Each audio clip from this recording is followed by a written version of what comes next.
Hey guys, in this video I'll show you how to import VEX parts into Onshape.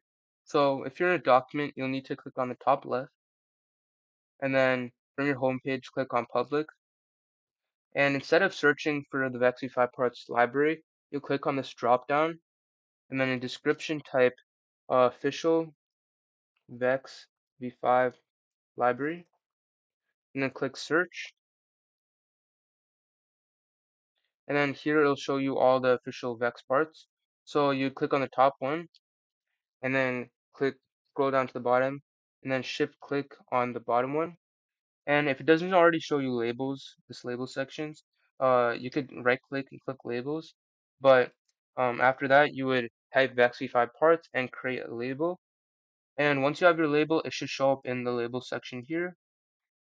And after this, you should be able to add or insert VEX parts into any assembly you have in the future. So, for example, if I were to go to this document and go to this assembly, I'll now be able to, once I go to other documents, and then I'll be able to see this label called VEX5 parts where it has all the VEX parts I can insert.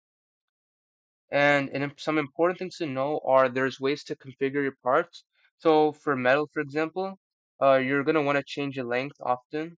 So you'll click on, for most of the metal or all the metal, it shows this configurable part, and that just tells you that you can change the length of it. So if I were to add a C channel, let's say, and I wanted it to be 25 holes long, I could type 12.5 inches, since that's 25 holes.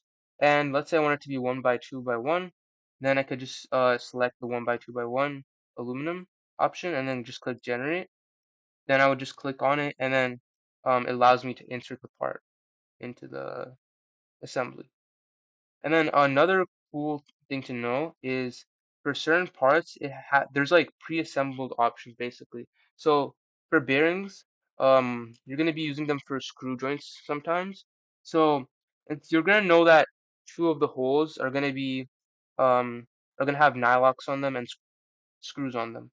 So instead of adding them manually, which takes extra time, instead you could go to assemblies and has some pre-configured options with nylocks, screws, Peps nuts on them, and then you can just configure what kind of bearing you want to insert. So, for example, if I would just wanted this, where there's middle holes open for the bearing, then I could just insert this, and it's really convenient because you don't have to add the extra nylock, add the extra screw, and it comes with a proper offset.